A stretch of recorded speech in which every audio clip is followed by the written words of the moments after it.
My name's David Woodall with the Emsdale Pastoral Charge, the United Church of Canada. He came. She came. She had a bucket to get water out of the well.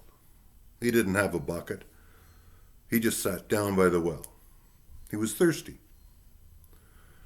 He asked her if she would give him a drink of water from her bucket after she had dipped it in the water and brought a full bucket back up to the surface. She was very surprised that he even acknowledged her presence. She was even more surprised that he talked to her, and then, admitting his helplessness, asked for a drink. He couldn't believe that she actually gave him a drink. She was, of course, a Ukrainian mother. He was a Russian soldier recently shelling her home and occupying her country. They were not supposed to be talking to each other. What is faith like? What is the spirituality like that pervades humanity? We claim that Jesus and his life revealed what God was like. Actually, it was Yahweh Jesus was revealing, or alternatively Adonai or Jehovah, the names of the Jewish understanding of God. Not Christ or God, those are our words from a much younger Eurocentric language. Down through history, humanity has sought an identity for this spirit that we encounter. And so much religious history is caught up in the name we give this spirit that lives within us. Our living quest is to encounter and come in touch with the reality that your life and my life touches the spiritual that pervades all of humanity. What is this that we keep encountering? Is this what actually? A who? The story about the Ukrainian mother and the Russian soldier could very well have been the story of Jesus at the well. Jesus, talking to her, broke all the rules. She was a woman. She was from a different religious sect. Jesus and her were all alone. That's a pretty compromising situation. There were a lot of religious rules. I recently had occasion to reread the story of the Garden of Eden. You know the one.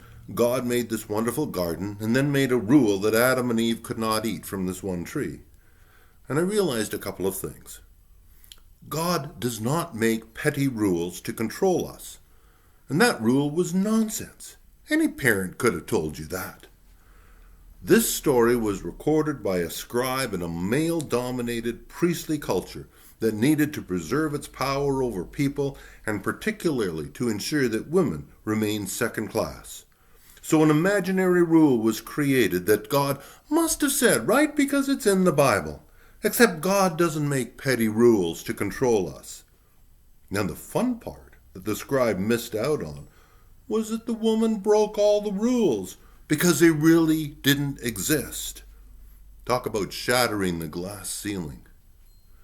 Jesus at the well broke all the rules that religious leaders down through the ages have tried to impose on people in order to keep them under control, to keep one group second class, and to keep another group in power. God does not make petty rules to control us. Can I have a drink of water? Sure you can. God does not make silly rules that are designed to preserve power for one group and keep another group as second class. Geographically, this well is located at a fork in the road in the middle of the wilderness. Jesus knows the wilderness. Jesus knows the temptations of rule and power. He has been in the wilderness before, and he has had to choose what fork he will take. The fork in the road is a little bit like this journey of Lent that we're on. When the disciples came back, they were surprised that Jesus had broken the rules. And how often are we surprised when the Spirit breaks out from inside of us, shattering all the norms and rules we have accumulated over a lifetime? Now, Jesus was challenged over his behavior. And he was asked, what rules are there then that are the most important ones to follow? And he said, love the Lord your God. Love that spirit that you already know with all your heart and soul and mind, and love your neighbors as you love yourself. Everything else is taken care of if you do those two things. And of course, Jesus used Yahweh or Jehovah, not Lord your God, because, you see, Jesus didn't actually speak English. And he was in trouble when he said that, because how are you actually supposed to keep power or keep other groups second class if that is how you're going to approach the rules? Jesus created an incredibly bothersome interpretation of rules. Bothersome for the powerful and the elite throughout history. You know some of the rules. No gays allowed. Well, that's our current Florida saying.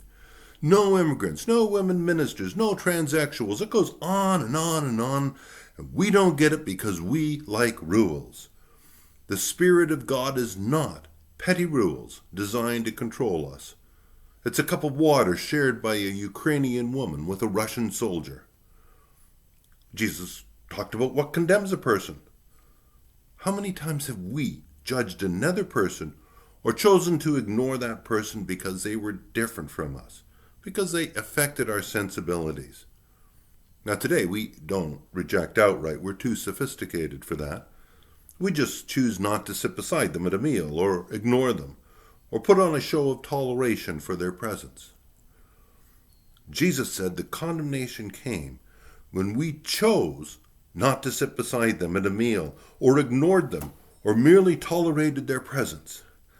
He put it like this: there was a hungry person and you didn't feed them. There was a crying child and you let them cry. Someone needed a drink of water and you kept it from them. Someone was in prison and you never visited them. When you did this to the least of them, you did it to me. The Spirit is already found in your hearts. If you really want to know God, the name we have given this Spirit, then find your neighbor.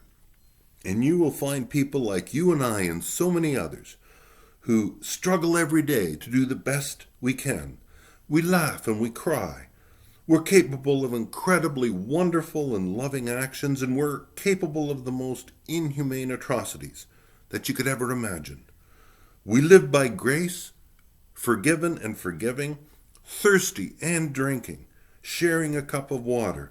If you really want to be in touch with God, then share a bit of love, because that's the way life is.